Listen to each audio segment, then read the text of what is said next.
Are you ready? Because I want to go to Five Below. Yeah. I was born ready, bitch. Oh my goodness. We're struggling today.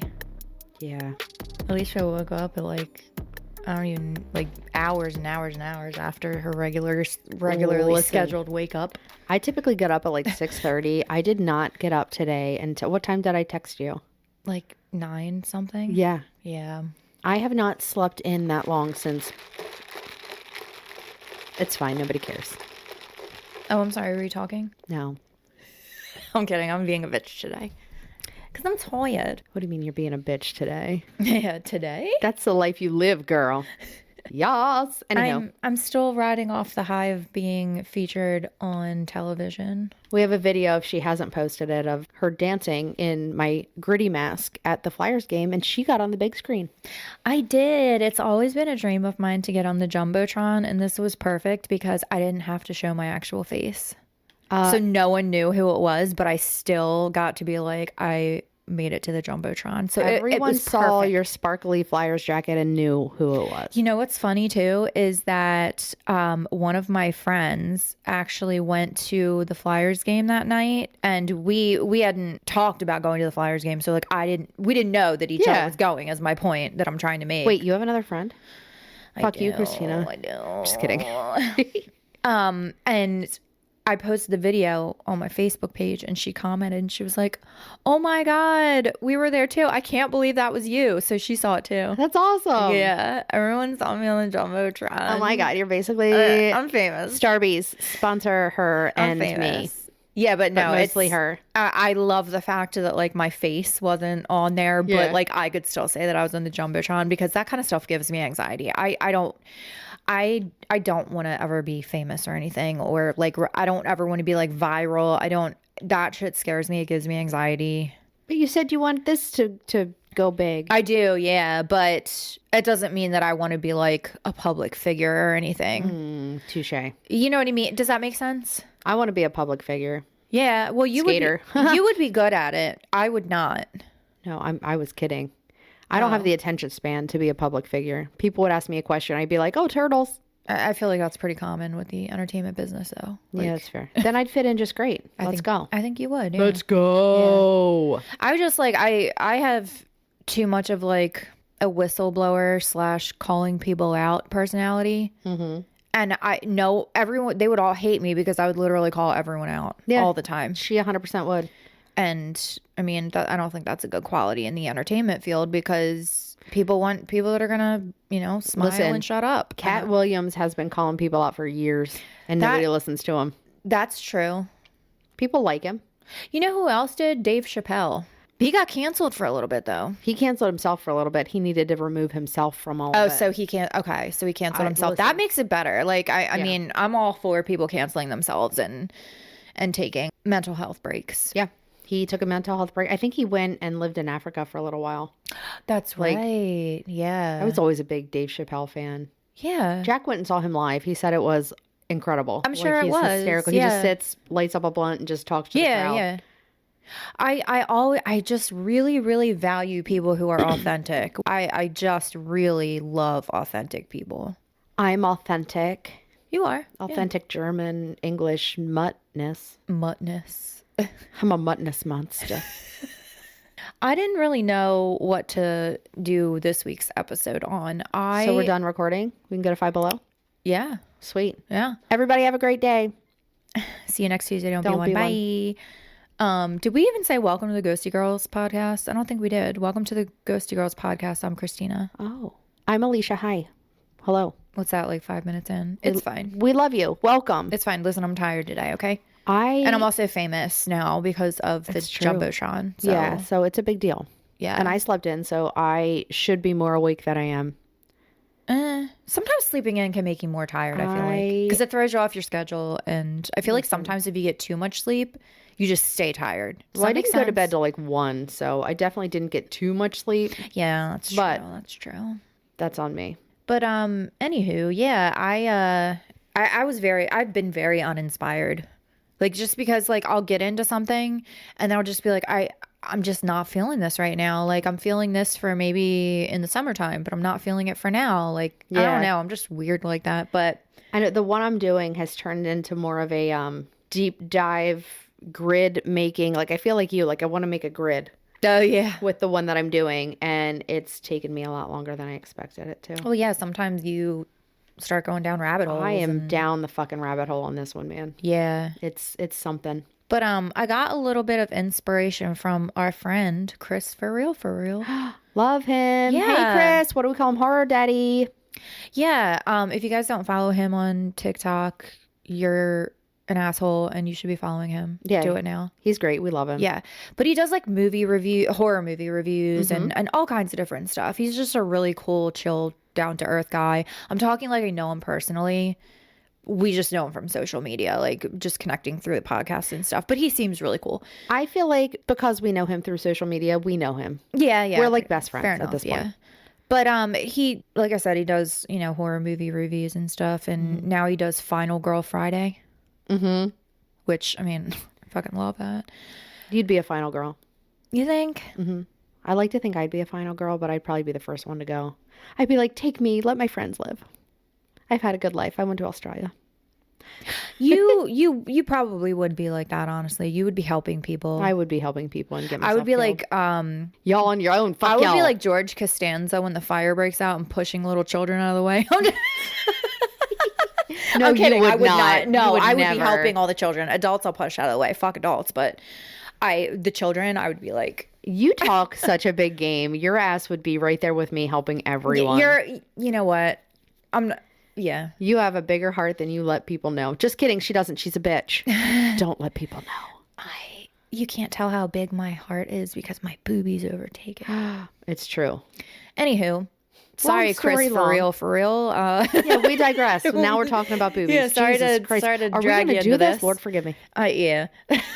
Let's do this before I go off on another fucking tangent or just something. Go off on a tangent. But anyway, I was like, you know what? I kind of want to not review a horror movie, but talk about a horror movie.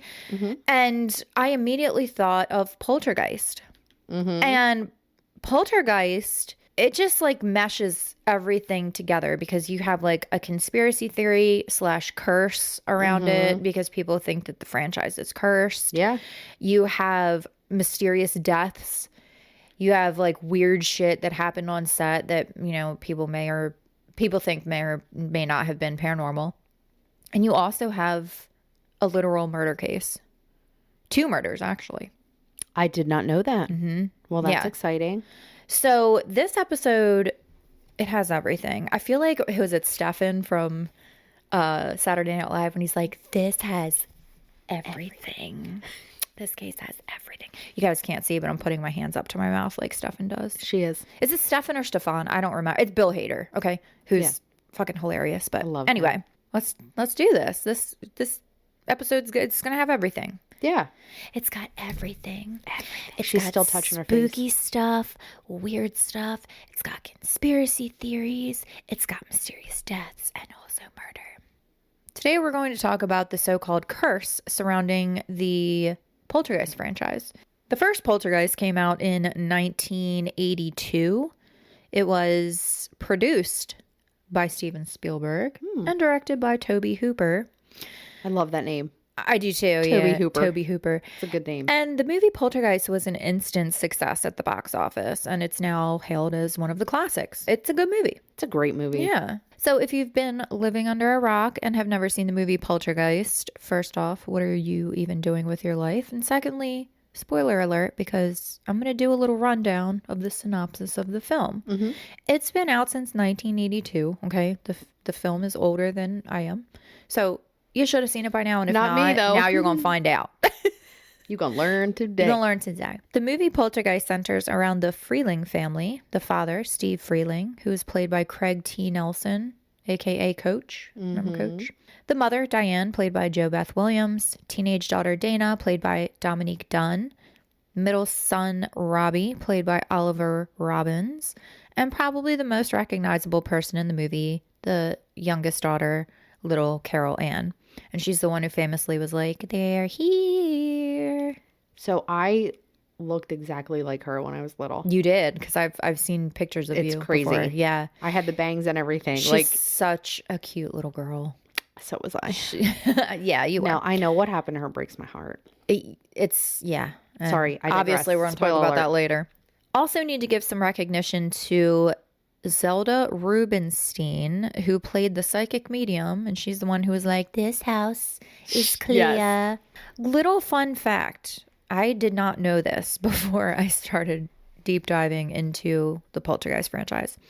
Her character's name in the movie was I think it's Tangina, but it's straight up spelled Tangina. Tangina. Tangina. Tangina Barons. I'm sorry. I'm just, from now on, I don't know if it's Tangina, because I don't ever remember them saying that in the movie. I don't ever remember her identifying herself. Maybe she did. But from now on, it's Tangina. Chris, for real. I don't make the rules. You have to know this. Let us know. Tangina or Tangina. Anywho, so the Freeling family lives in suburban California, Cuesta Verde, to be exact. I think I don't know if I said that right, but I wanted to be fun. Craig T. Nelson, he's the real estate agent. He's the dad. Mm-hmm. The mom, I'm assuming, is a stay-at-home mom, because we don't ever see her, working or referencing a job. So fuck if I know. Yeah. And things are going well for the family. They have a nice house. They're having a pool put in the backyard, which becomes somewhat of a plot point later on. So they're just living their lives when one night they see little 5-year-old Carol Ann talking to a staticky TV set in the middle of the night, which is really fucking creepy. And that is a creepy scene too. Yeah. Like just seeing this little angelic looking girl in a nightgown. Just staring. And yeah, and the TV is on and the static's on. And she's like, I don't know. I don't know. If you see your kid doing that, probably just throw the whole kid in the trash, because they're possessed or something. That's scary. Well, she wasn't possessed. She was talking to the TV people. So after that, the family starts having, you guessed it, poltergeist activity in the house, hence the name Poltergeist. Chairs start stacking themselves on top of the table. Silverware bends. The bottom of a drinking glass busts out for no reason. And Carol Ann says it's the TV people doing it. Mm-hmm. So now we got people in the TV, apparently. Who doesn't? So the next night, there's a really bad thunderstorm, and a tree crashes through the kids' bedroom because the two kids share a room. The tree then starts attacking the little boy and takes the boy. It's very ridiculous. Okay, I acknowledge that. It's such a good movie, though. You can't. Please don't. It sounds so ridiculous, but it's a good movie. Just trust me, okay? Thank you and goodbye. So the tree pulls the boy out of the window. The parents go to help him, and while everyone is focused on saving little Robbie from this possessed tree, Carol Ann gets sucked into a portal in her closet. Okay. And then she's just gone. The portal closes up. Bam. Yeah. Normal. Then they start hearing her little voice, and they're like, what the fuck is going on?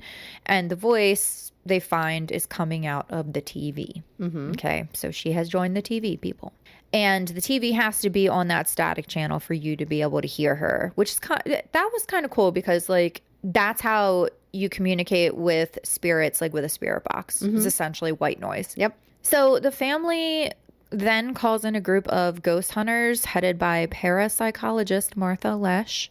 The two other kids are sent away, and psychic medium Tangina Barons. Tangina. Is called. Good old Tangina.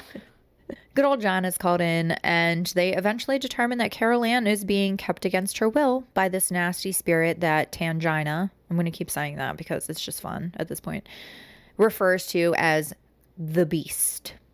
Meanwhile, Craig T. Nelson finds out from his boss that the very development that they lived in was built on top of a cemetery.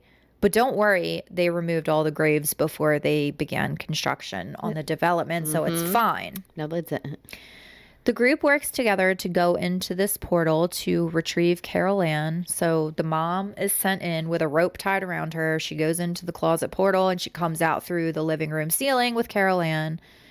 And I swear this is a good movie, you guys. It really is. They slide down the road. They're covered with all this nasty glue that looks like I said funkin'. Funkin' chunkin'. Merge the two words together. I like it. It looks like fucking like chunky flesh and goo and ectoplasm. It's disgusting. Yeah. Okay. And yeah, so now the Carolan's back. The family's like, fuck this shit. We're out, which I get. And they start packing up to move. And for whatever fucking reason, the family stays there that night. Nope. It's a bad choices were made. Okay. And they weren't Bad good ones. choices. Not sure why they came to that decision, but it is what it is. We wouldn't have the movie if they made good decisions, right? Fair. So the mom's trying to chill in the bathtub and she's dyeing her hair because she's got a big old gray streak in it from the stress, from tangina and the whole poltergeist bullshit. And surprise, surprise, shit starts going down again. The poltergeist attacks all of them. The one boy is like strangled by this creepy ass fucking ugly as fuck clown doll, which is horrifying. They filmed this scene where the mom is like on the ceiling. It's very like Nightmare on Elm Street type thing, like how they filmed that scene with her on the ceiling. It's really cool. But anywho, shit's going down. It's storming outside. The mom runs for help, and when she goes outside, she falls right into the big mud pit from them building their swimming pool. And when she tries to get out of the pool, dun, dun, dun. all of these skeletons start floating to the top. It's a really cool scene. It's really cool. Actually, that is one of the scenes that made me love the horror genre. That specific when scene. you find out more about that specific scene, it's gonna blow your mind. So I think I might know a little bit, but I'm excited to hear. But honestly, like I can see I don't It's a great remember scene. a lot of things. That's the most memorable part of the whole movie, is her in the flooded out swimming pool with mud all over her and these skeletons floating up. It really is. It's a really, really iconic scene. Sorry, I digress. No, it's a podcast episode about the movie. You're allowed to geek out, you know? Geek. So luckily, the mom is able to get out of the huge hole. She saves the kids just as Craig T. Nelson rolls up with his boss. And it's now completely apparent that only the gravestones themselves were removed when the development began, but the bodies were all left behind. So bunch of dicks. They done fucked up and desecrated a whole ass cemetery. And in that scene, Craig T. Nelson's like, "You didn't move the bodies, did ya?" It's like super dramatic. No, we didn't. How Role, did you guess? this is the role of his career, okay? It really just showed his acting range. So it's impeccable. It's impeccable. I'm not laughing to make fun of him. I'm saying like this was his role, you know? He did it. So the family gets into their car and they speed off to a hotel. And as they drive away, the house literally implodes and is like sucked into the ground, into a vortex. And all the neighbors are just standing there watching like, whoa, what the fuck? And I mean, rightfully so, because it's not every day you see a house just fall through a gaping hole in the ground and there's light shooting all over the place and shit. And again, I promise this is a good movie. It really is a good movie. It sounds really fucking stupid, but it's not. It's good. I promise. I also promise. And the final scene of the movie shows Craig T. Nelson rolling the TV out of the hotel room and leaving it outside, like in the hotel corridor, hallway, whatever. And I'm just going to take this moment to say that while I respect the creative direction that Steven Spielberg took in this movie, and I mean, I'm not a world famous decorated Hollywood producer or anything. No? No. But I do feel that this movie could have really ended on a banger if when the camera panned out on the TV turned on by itself and showed static. 1,000%. Right? That would have been great. I personally feel that this was a missed opportunity. But what do I know? I'm just some bitch. Some bitch. So Poltergeist was wrapped up and released on June 4th, 1982, and it was the highest grossing horror film of that year. It got great reviews, everyone loved it, and it made a shit ton of money. But in later interviews, cast members would recount the miserable conditions on set. They described days spent running around, screaming, having mud thrown at them, and worst of all, spending hours and hours covered in that nasty pink goopy substance that left them sticky, cold and uncomfortable. Gross. And Jo Beth Williams, she actually said like there must have been like alcohol or something in it. Oh no. And like the set, I guess, was cold, so they were like constantly freezing, which it does sound miserable. But I mean, it's a small price to pay to be in one of the most classic horror movies of all time. Yeah, that's fair. However, it was probably Oliver Williams, who played 8-year-old Robbie, who had the scariest experience during the production of this movie. Whilst filming the scene where he is strangled by the arm of the clown doll, Oliver was in reality really being strangled by the prop. What? Really being strangled. So when he was screaming and saying, he was like screaming, "I can't breathe," he was calling for help. Steven Spielberg just thought that Oliver was doing an amazing job acting in the scene. That's scary. It wasn't until Oliver's face started turning purple that they realized that he was being strangled for real. By a doll. By a doll. Yeah. Terrifying. I can't even imagine how scary and traumatizing that must have been for an 8-year-old. Like, my daughter's 8. I would be fucking livid if my daughter was literally strangled and hurt while filming a movie. Yeah. Like, same. that fact actually pisses me off. How did they not know? Like, they just thought that he was like doing a bang up acting job. They were like, yeah, this kid's fucking killing it. Yeah. Well, meanwhile, he was like literally being killed slowly. damn. It's He's fucked killing up. it. Literally. Damn. He could have gotten seriously hurt. I mean, and there are actors and actresses who have been seriously hurt filming horror movies. Well, yeah. Like, especially in The Exorcist, like Linda Blair and I'm drawing a blank, but the woman who plays her mother, they both sustained back injuries from filming that movie. Really? And like Linda Blair had permanent issues with her back for the rest of her life. Because if you remember that one scene where she's like going up and down on the bed, there was like a harness thing and they were, it was like too violent when it was thrusting her back and forth, and it actually caused a back injury for her. And she said that she was screaming in pain. So in that scene, those screams are real. She was really in pain. Damn it. The Crow.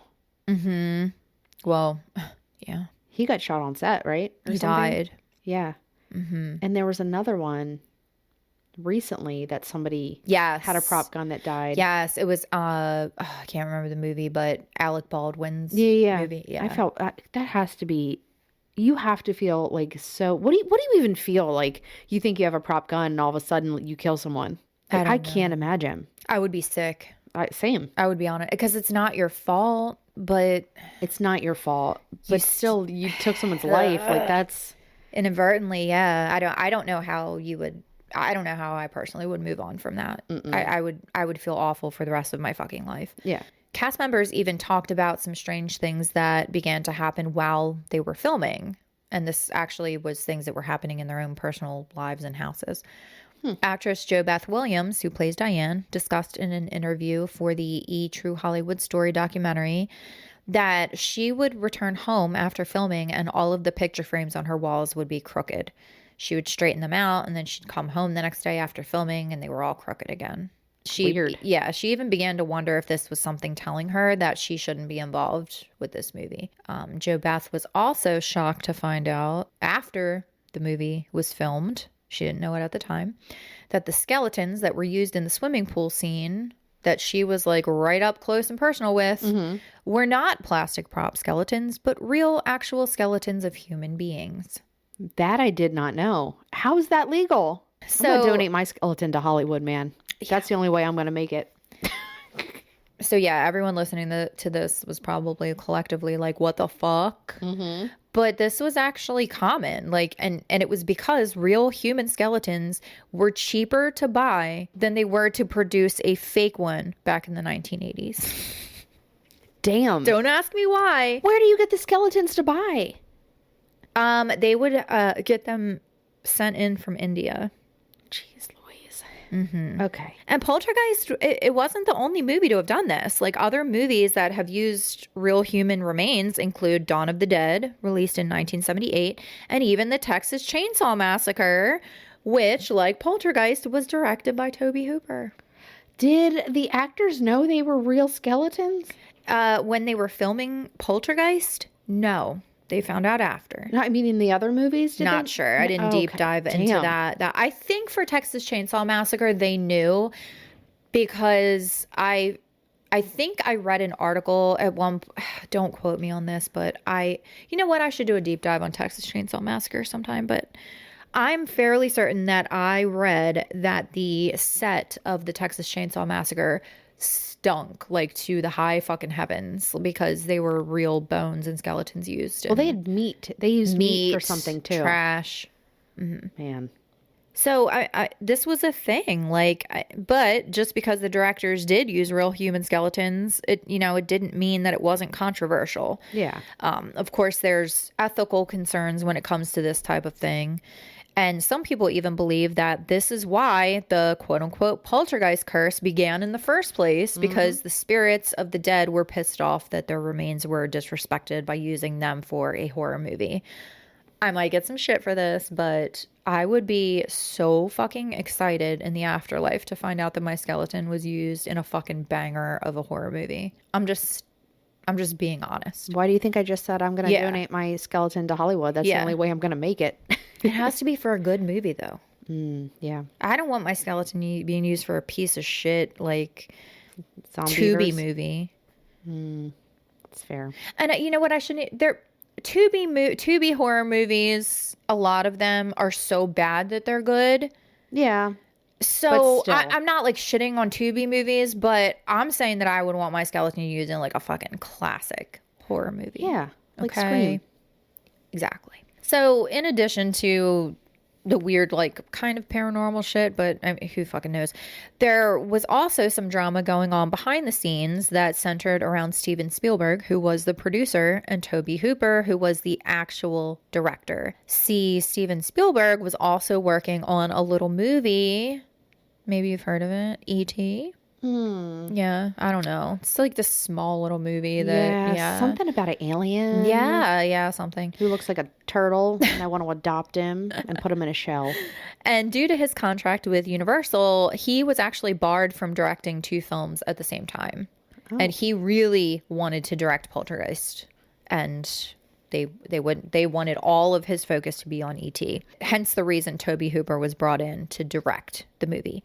But despite the fact that Steven Spielberg was not technically the director on paper, he was still very much involved in directing. Like, he came to the set every day. He allegedly would take over the camera while Toby was directing shots, which is... And it's also said that Spielberg would straight up like veto some of Tobe Hooper's ideas in creative direction, which is not... Oh, that's not nice. Yeah, it's not. It's not kind, Spielberg. Yeah. There was one instance where Tobe had the special effects team create a prop. And once Steven Spielberg saw it, he was like, nah, no, you got to redo this. And they had spent all that time making it, and they had to redo it because it wasn't up to Steven Spielberg's standards. And they were understandably annoyed because they wasted a lot of time on this prop. So they then decided to wait for Steven Spielberg's approval before they would start anything else. And I can see why Tobe Hooper would feel some kind of way about that. That would piss me the fuck off. Like, same. I'd be like, I'm the director. What I say fucking goes. At the same time, that's Steven Spielberg. Like, I know. Spielberg. But see, again, this is why I could never be in Hollywood. Because I would run my mouth. I'd be like, actually, no, we're not redoing it. Fuck right off. We're using what I want to do. That's fair. And if you have a problem with it, kindly take it up with my fucking boss. Also, I am my own boss. Have a great day. See you next Tuesday. No one would ever work with me in Hollywood. I think a few people would. I appreciate the bluntness. People cannot handle my bluntness. Okay, I'm a Sagittarius. I struggle. No, you don't. Honestly, like, that's what we need, more of that shit in the world.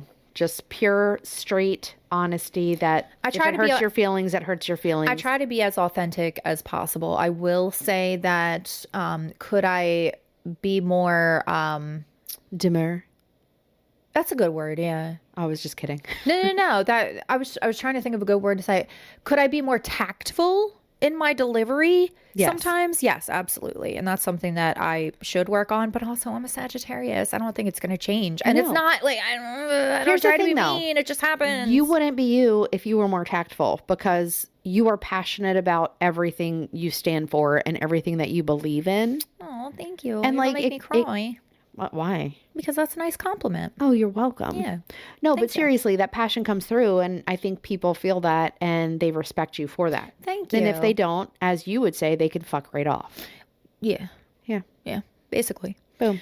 But like Tobe Hooper knew what he was doing. Okay. He knew how to direct. He knew special effects. He also directed the Texas Chainsaw Massacre, which is literally one of the most iconic horror films ever made. Yeah. Side note about Texas Chainsaw Massacre. A24 just announced the other day that they have purchased the rights to the Texas Chainsaw Massacre and they are filming a television series. Ooh. I'm excited about that. I want to see the It one. Welcome to Derry. Yeah. Have you watched that yet? I have. The CGI bothers me. It's too much. Oh. All right. Yeah. You could try watching it and see. I mean, I'm sure other people have, differing opinions, but the CGI really distracted me in it. It was very... Too much. It almost looked like AI to me, and it mentally brought me out of it. I do need to finish it just because I gotta see it through, Yeah, that's fair. Well, how about this? You finish it and then tell me what happens. Okay, will do. Thanks. But yeah, it's not like Tobe Hooper was a novice to movie making, but like you said, it's Steven Spielberg. So yeah, what are you supposed to do? There was definitely some tension on set, and tensions got even worse when the studio began to promote the movie and, put out the trailers and all that. And Steven Spielberg's name was all over it. Like, they marketed that movie as a Steven Spielberg movie. Tobe Hooper was not even mentioned. And would it have done as good if his name wasn't all over it, though? Probably not. Right. I mean, to be fair, but it's still fucked up. That sucks for Tobe Hooper, especially with such a cool name. I know. And Damn it. He directed Texas Chainsaw Massacre. Back then it wasn't what it is now. Right. I get it, but it's fucked up. Poor Toby. We love you, Toby. Is he alive? No, I think he passed away. Damn it. Yeah. Toby, EVPS. EVP. Instead of text me, EVP me. EVP me. But to Steven Spielberg's credit, he actually did address the controversy in a letter which was published in the Hollywood Reporter. Basically, just saying that Tobe Hooper is, a great director. He does a great job. He was singing his praises. So I think at the end of the day, Steven Spielberg, he also recognized that it was kind of fucked up and he did what he could do to try to make it right. But at that point, the damage is already done, Yeah. Hopefully he would refer him for other jobs and other movies ultimately. Yeah. Hopefully. I didn't look into We're going to say he did because I want to like Spielberg. Yeah. Spielberg. I'm just going to say it like that again. Spielberg. Scheme. Despite what went on behind the scenes and the drama and the potentially paranormal experiences that the cast had off of set, it wasn't any of this that actually kicked off the notion that Poltergeist was cursed. What really began this urban legend was the murder of actress Dominique Dunn, who was the cast. Who was cast as the older sister of Carol Ann. Dominique Ellen Dunn was born on November 23rd, 1959 in Santa Monica, California. And Dominique was essentially born into the Hollywood lifestyle, with her father being Dominic Dunn, who was an actor and a producer. And he actually became a writer for, I don't know if it was the New Yorker, but he would write a lot about true crime cases. He actually wrote a lot about the Menendez brothers trial, and he sat in trial. Nice. Every day. After graduation, Dominique studied acting at Milton Katsela's, I hope I'm saying that right, workshop, and began to get roles in several stage productions, most notably West Side Story. In 1979, at the age of 20, Dominique landed her first acting role in the made-for-TV movie Diary of a Teenage Hitchhiker. She then landed some other jobs for various TV sitcoms, but in 1981, Dominique got her big break at the age of 21 years old when she was cast as 16-year-old Dana Freeling in Poltergeist. Boom. And she was really excited about this. She was just kicking off her career. She was young. She had the entire world at her fingertips. And she was very talented 21. too. 21. So fucking young. 1981 was set to be an amazing year for Dominique, and she even met a sous chef by the name of John Sweeney. They met at a Hollywood party, and they quickly embarked on a whirlwind romance. It was actually so quick that they moved into a home in West Hollywood together after only like 3 weeks of dating. That's fast. It's very fast. As quickly as the relationship began, it fell apart. Shocker. Yeah. John was, by all accounts, extremely possessive over Dominique, and he was just an all-around jealous piece of shit. By September of 1982, just 3 months after her hit movie Poltergeist was released in theaters, Dominique decided to end the relationship with John after he began physically abusing her. And this has been corroborated by neighbors who actually witnessed an altercation where John was attempting to strangle Dominique. Oh, shit. And they actually heard her gagging, and they were able to intervene in time. And Thank God. Yeah, he actually pulled like a whole bunch of hair from her head. Ooh, it was bad. Yeah. And this was allegedly the final straw for Dominique. She had had enough and she was done. But as we all know, the most dangerous time for an abused woman is the time that she decides to leave. That's usually when it reaches its peak, unfortunately. And 1 month after breaking things off with John, he headed over to Dominique's house on October 30th, 1982. In an attempt to try to reconcile the relationship. Dominique had no interest in getting back together with John, which enraged him, and a physical altercation ensued, which resulted in John strangling Dominique into unconsciousness on her front lawn. So this was just outside, yeah. A friend who had been at Dominique's home, they were actually, I think, working together on a project, and he was helping her with her lines. Mm-hmm. He heard the altercation. He called the police. The police arrived, and John immediately confessed to killing Dominique, saying, quote, "I killed my girlfriend and I tried to kill myself. I fucked up. Man, I blew it. I killed her. I didn't think I choked her that hard, but I just kept choking her." So I hate people. There's that. Dominique was rushed to the hospital, but it was unfortunately too late, and she was later declared brain dead and was removed from life support on November 4th, 1982, at the age of 22. I know. I hate that. Well, you're going to hate it even more. John Sweeney was subsequently charged with first-degree murder, but a judge later dropped these charges down to second-degree murder because there was insufficient evidence to support premeditation. Yeah, because he didn't already try several times. Yeah, make it make sense. Doesn't. It's fucking stupid. John pled not guilty and took the stand in his own defense, explaining to the jury that he hadn't intended to kill Dominique. He had just acted in the heat of passion. Yeah, okay. And what happened next is one of the biggest miscarriages of justice I have personally ever seen in a case. This is so fucked up. It's going to make you angry. I apologize in advance.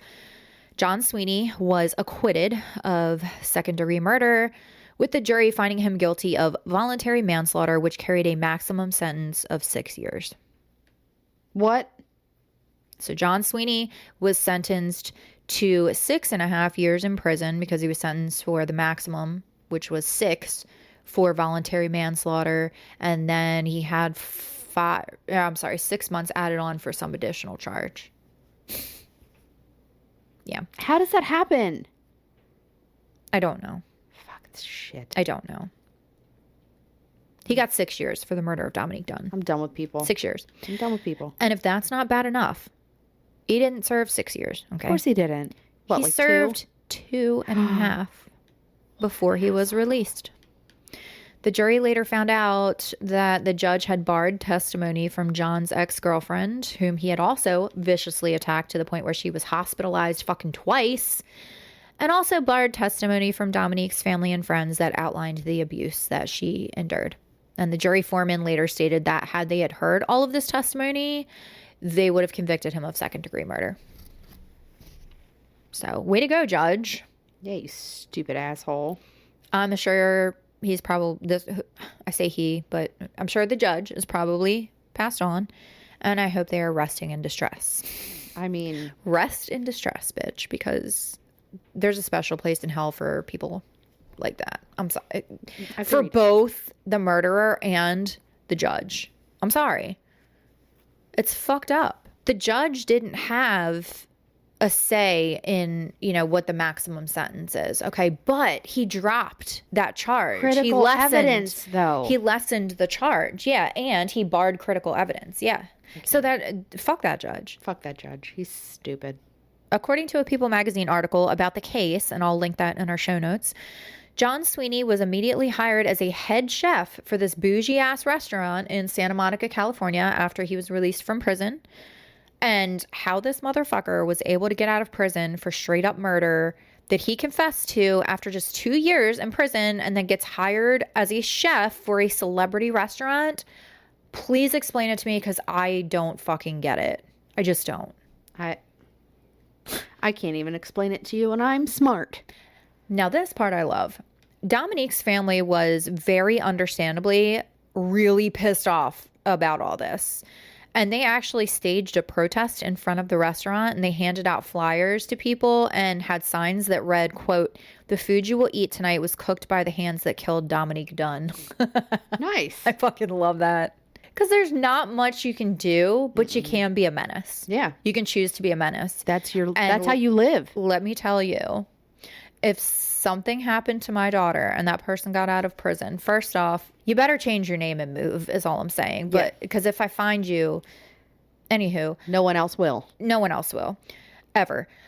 But I would be a complete menace. I would literally camp out by their home with one of those, what are they called? Not a bullhorn. What are they called? Is that a light? No, speaker. It's a bullhorn. Bullhorn? Yeah. Megaphone. I would stand out there with a megaphone at all hours. I would make it my life's mission to make this person's life absolute hell. I would start a GoFundMe so I could quit my job just to be a menace to this person. As you should. It's how the Lord would have wanted it. 100%. Yeah. But yeah, I love that they did that. Weirdly, though, the restaurant didn't fire John, but he did quit and fled LA altogether. The fact that the restaurant didn't fire him... That's a problem. Just what the fuck? John Sweeney eventually changed his name to John Maura, Maura. And yes, I will blast his new name on here because fuck that guy sideways with a chainsaw in a very non-gentle manner. That guy deserves no peace. Ever. He deserves no peace. And I did some digging around and found a Reddit thread that stated that as recently as just a year ago, John Maura was the head of the food program at Smith Ranch Homes, which is a retirement community in San Rafael, California. I was able to find Smith Ranch Homes Homeowners Association and found the following quote from Yelp. The manager, John Maura, is a top chef who has worked with Wolfgang Puck. He demands the best of the restaurant, which serves several hundred meals a day. But again, his workplace is called Smith Ranch Homes Homeowners Association. But guys, please don't send them any letters or write any reviews or anything, because that would just be mean. But again, it's Smith Ranch Homes Homeowners Association. Great. Okay. So definitely don't. Yeah, don't do that. But also it's Smith Ranch Homes Homeowners Association. Despite losing one of the main characters of the Poltergeist movie, production of Poltergeist 2, The Other Side, continued forward in 1985. Pretty much all of the cast members reprised their roles except for Dominique's character Dana, whose absence was explained away by her going to college. Although the cast returned, neither Steven Spielberg nor Tobe Hooper returned. And to be honest, that was a good call on their part. Also, returning for part 2 was the usage of real human skeletons. Damn it. So they did it again. Now, I'm not even going to try to beat around the bush with this movie. It's just not good. It should have never happened. No. I watched it once and I absolutely hated it, and I never gave it a second chance. The one saving grace in the movie is the appearance of a really creepy old man who ended up becoming a cult classic character in the horror genre. But we'll get to that in a second. Okay. The plot for Poltergeist 2 is pretty simple. The neighborhood that the Freelings had previously lived in is now an archaeological dig. Did I say that right? Because I feel like I didn't. Yeah. Archaeological. All right. Good. Bang, bang. And they're trying to figure out what exactly fucking happened. An entire house disappeared into the ground. Okay? Things are going on. Mm-hmm. And they come across a mysterious cave where the house used to stand. a Native American shaman named Taylor, played by William Sampson, is called in. And he finds out that this quote-unquote beast, as the dark spirit is referred to in Poltergeist 1, is actually the spirit of an absolutely creepy fucking reverend named Henry Kane. And Henry Kane is played by Julian Beck. And this is the cult favorite horror character. And I'll admit, he's scary as fuck. Yeah. Like, he literally looks like a walking corpse. I don't know if I ever saw the second one. I mean, you don't need to. It's not good. But I am going to show you a picture of his character because it's scary. This guy, I'm sure you've seen like memes and... Oh, yeah. Yeah, like he's very, very, very well known. He's a good actor, though. He was, yeah. And people really were struck by his appearance because he looks very like gaunt, creepy, emaciated, creepy. Like I said, he looks like a walking corpse. Mm-hmm. But little did people know was the fact that Julian Beck was not relying on makeup or prosthetics for his emaciated appearance. This was what he actually looked like, and this is because the stomach cancer that he had been battling suddenly ramped up as he began filming Poltergeist 2. Bless his heart. Yeah, so they said that he was doing really well, and then he took on the role of Poltergeist, and as soon as they started filming, the curse. He went downhill immediately. Right, which plays into, the whole curse thing. Sorry if you were going to... That's okay. And he was literally dying while they were filming that movie, which is really fucking sad if you think about it, looking back. Yeah. Breaks my heart. Julian Beck passed away on September 14th, 1985, before Poltergeist 2 was even released. As you can imagine, again, this only fueled the rumors that the Poltergeist franchise was cursed because people were like, why was he doing fine with his battle with cancer and then all of a sudden took like a drastic turn when filming began? Yeah. But honestly, I mean, people die of cancer. It sucks, but I don't think this is proof of any kind of a curse. Well, he was doing good. Yeah, but that shit can happen. I know. Cancer's unpredictable, and it fucking sucks. Yeah, cancer can suck my dick. Yeah. Now, what is weird is the fact that William Sampson, the shaman in the movie, fell ill with a disease called scleroderma very soon after his role in Poltergeist 2. And I had never heard of this disease before, so of course I had to Google it. Can I pause you there? Yeah. Scleroderma. Just say, like, that's a fun ass word to say. Oh, I thought you were going to say I said it wrong. No. Yeah, scleroderma. I've never heard. Scleroderma. It might be fun to say, but it sounds fucking awful. Something to do with your skin. Yeah. Well, not only that, but scleroderma is an autoimmune disease that affects your internal organs and causes thickening of the skin, poor blood flow, and stiffness. Gross. It doesn't sound fun. Unfortunately, this disease affected William so badly that he actually had to undergo a heart and lung transplant. And shortly after the transplants, he passed away from kidney failure in 1987 at the age of just 53 years old. So now we have 3 deaths of major actors in the Poltergeist franchise between 1982, when the original movie was filmed, and 1986, when the sequel was released. Again, people were like, Coinky dink. Even more interesting is the fact that William Sampson, who is actually a real shaman, like he is a real Native American shaman. Okay. He was asked to perform an exorcism on the set of Poltergeist 2 after people began to complain of an unsettling and negative feeling on the set. Oh, shit. Yeah. He performed the exorcism, and in the words of Craig T. Nelson, the set felt completely different after. Yeah. That's crazy. Mm-hmm. Yep. Maybe, I mean, listen, you can make things into fruition or like talk things or create things. I feel like. That's what a poltergeist is. Yeah, essentially it is. Yeah, I mean, if you believe in a poltergeist, then yeah, it's like it's just energy manifested. It's fucked up. It's also said that the set of Poltergeist 2 was riddled with issues like electronical problems, equipment malfunctioning, etc., which that is kind of weird. Yeah, especially if you're filming a movie that's literally called Poltergeist and you start having like weird shit go down. And then a shaman performs an exorcism, and it's better. Like, that's a lot. I never knew any of this. This is awesome. I feel like it's pretty rare that someone is asked to perform a whole ass exorcism on a fucking movie set. Right? I would think so. I mean, nowadays with all the hippy dippy shit, like there's probably saging and cleansings of like but areas, like an exorcism. Yeah, like, and they said that he went by himself and like goes. That's like a big process. Yeah, it's crazy. Shit. Despite the sequel not performing the way the studio had hoped, production on Poltergeist 3 began shortly after the release of the sequel. And I'm going to be honest with you, I've never seen Poltergeist 3 because it looks like a piece of shit. Like, I can't bring myself to do it because not only does it look like a shitty movie, it just it's unnecessary. It didn't need to happen. The sequel didn't even need to happen. No. But spoiler alert, there's a major cast member death, and it has always just felt wrong to watch it because she died before the movie was even released. I know. It just feels like almost exploitive to me. Like it doesn't feel right watching it. I don't know. I'm not knocking anybody who like it just me personally, it just has always felt weird, so I never watched it. Barely anyone from the first two movies returned for Poltergeist 3, not even Craig T. Nelson or Jo Beth Williams. They were like, nah, we done. I'm good. Yeah.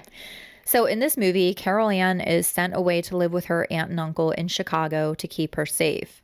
I'm not going to go into any more specifics than that because we don't need to. I just don't fucking care about this movie, to be very honest with you. I'm not going to waste my time on it. Fair. Sorry, not sorry. I don't know. Maybe one day I'll watch it, but I don't know. I don't have any desire. Sorry. I get it. Filming for Poltergeist 3 began in the spring of 1987 and was relatively uneventful, aside from a huge-ass fire breaking out on set, which sent 3 people to the hospital with injuries and caused an approximated $250,000 worth of damage. Oh, that's it? That's it. Where's the shaman? He died. Gosh darn it. Mm-hmm. Behind the scenes, however, 12-year-old actress Heather O'Rourke, who played little Carol Ann, was having massive health issues. Aww. Sometime in 1987, before filming began, she actually contracted giardiasis. Did I say that right? Okay. I think you did. From drinking well water at her home. And giardiasis is actually an intestinal parasite that can cause all of the parasite having symptoms. Gross. Yeah. So you've got diarrhea, dehydration, stomach pain, nausea, weight loss, all of the nasty abdominal things. It's like a neurovirus, but not just 24 hours. It makes me want to cry. And she was still young at this point. She was 12. Yeah. Why does shitty stuff happen to little kids? I'll never understand that. Heather began treating with doctors, and she was unfortunately misdiagnosed with Crohn's disease, for which she was prescribed steroid injections. And these injections had a very obvious physical side effect of extreme facial swelling, which is very obviously apparent throughout the movie. Like, her face looks painfully swollen to the point where it's uncomfortable to look at. Like I said, I've never seen this movie, but I've seen pictures or like stills from it. I've seen clips. You can tell that she's not well. Yeah. And it's hard to look at. Plus her little heart. And then knowing what eventually happens. Yeah. Anyway.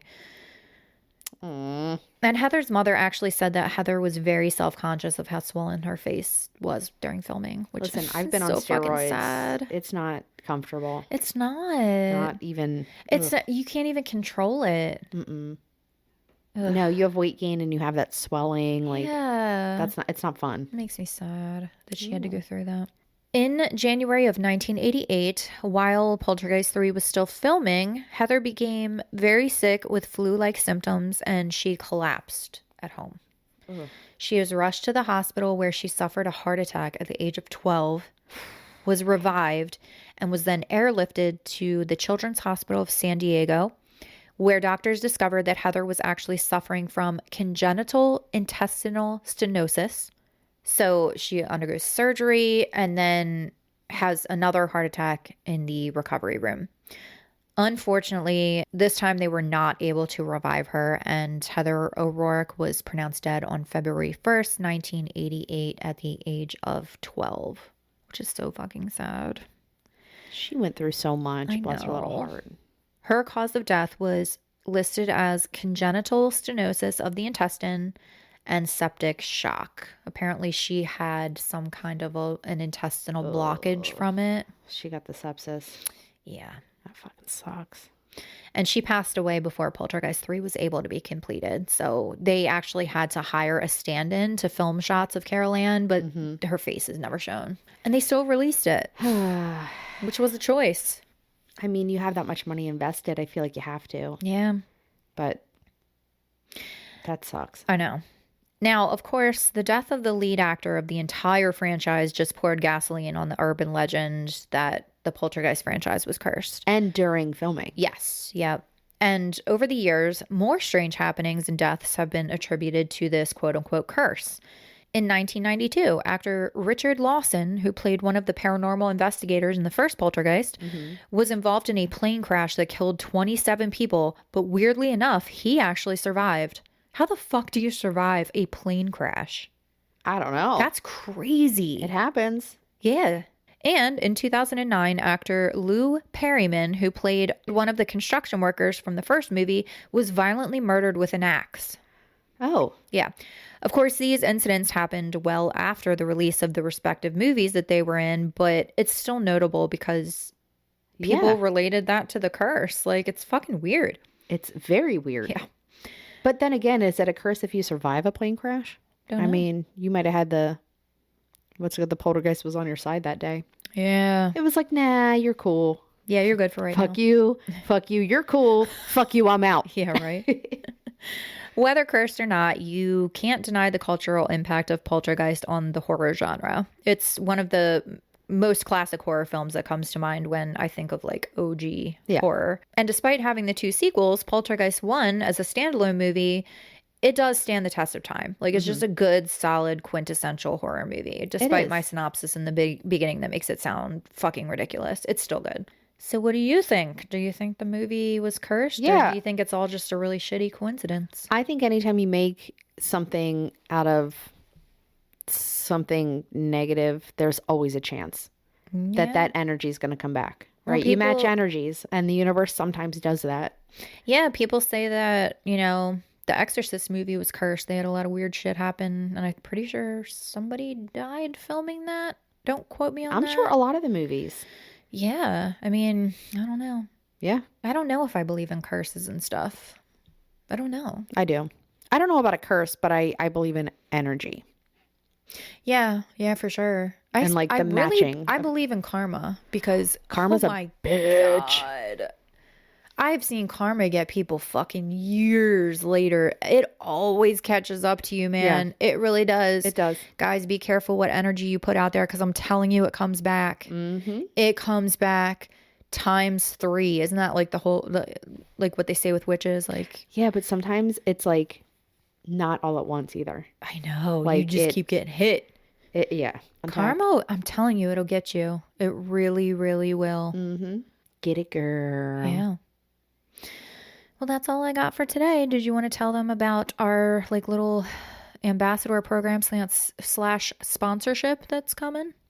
No, because we have to try it first. Oh, okay. Let's have a little taste-a-rooney. We're sponsored by snacks. Hopefully delicious snacks. Yeah, that's all I got for today. Oh. Well, would you like to add anything of note? Yes. Not about anything to do with anything. It's fine. I'm going back to the Flyers game because I found out something about Christina. What? She has only been ice skating once, and that's a problem. At the age that I'm at right now, I don't know if I should be ice skating. It's fine. I mean, you were walking in your backyard. That's basically ice skating. So you could say you've been ice skating twice. I wasn't on skates, though. I feel like you have to be on skates to be ice skating. Yeah. But we can't be friends. What's the point? If you can't ice skate, there's no point. We're no longer We can't be friends anymore. What's the point? I'm going to start saying that from now on. What's the point? What's the point? What's the fucking point? What's the point? Sorry, that was a quote that she thought I said, and now I'm going to continue to say, even though I didn't initially say it. If that makes sense, great. If it doesn't, fuck off. Yeah, when we were at the Flyers game, she had the gritty mask on. You can't really like understand what someone's saying when the mask is on because it's humongous. And she asked me if I had ever been I said skateboarding. Alicia asked me if I had ever been ice skating before, and I was like, yeah, I mean, I went ice skating once, but that's it. And she said something, and I thought what she said was, I did say, like, how are we even friends? Like, as a joke, because I've said that before. And then, because I'm watching the hockey game, I said, give it to the point. Meaning, give it to a specific player that's on defense at the point. Now, what I heard was, we can't be friends anymore. What's the point? And I laughed so fucking hard because I thought she was fucking with me. I'm like, what are you laughing at? She's like, what's the point? And I was like, what? The point is the person. She goes, no. Did you just say that? We can't be friends anymore. What's the point? What's the point? I can't. But yeah, I hope that you guys enjoyed this episode. It's different from what we usually do, but you know, I don't want to say it's a fun episode, but I wanted to do something a little more less murder, more fun. Less murdery. I don't know. I need some suggestions. So I need you guys to comment. All right? I'm not asking, I'm fucking telling. I need you guys to comment. What should I do next? Because I don't know. I don't know what to do next. I need to do a murder, I feel like. But do I want to do a serial killer? What do I want to do? I don't know. I don't know. I know we do need a little razzle dazzle. We need some razzle dazzle. Somebody needs to punch somebody in the face. She's making fun of me because I said that at the Flyers game too. Because it was a really boring game, and I was like, "Oh, we need some razzle dazzle. We need like a fucking fist fight or something." She genuinely asked me. She said, "Hey, if there's no fights, can I get my money back?" Yeah, it's ice hockey. Sure. You're supposed to have fucking fights. Yeah, and I don't think they really. There was one fight last night, but it was stupid because the refs. Yeah, they broke it up. Let them fight. Yeah, let them fucking fight. Let them do it.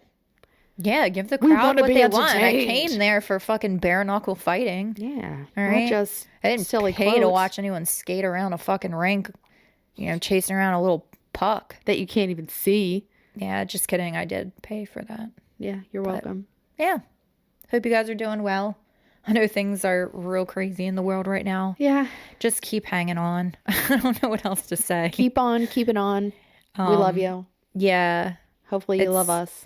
We need some love in the world. Yeah. Yeah. I'm hoping things will get better soon. I'm hoping that karma kicks in quicker than not. I hope that everyone gets what they give. That's all I'm saying. I almost wore that shirt today. You only get what you give. That's a good song. Yeah. I forget about that song all the time. It is a very good song. It is. Have the day you deserve. Yes. We will see you next Tuesday. Don't be one. Bye. Fuck it up. Fuck me up, fam. Boop, boop. Oh, skrrr.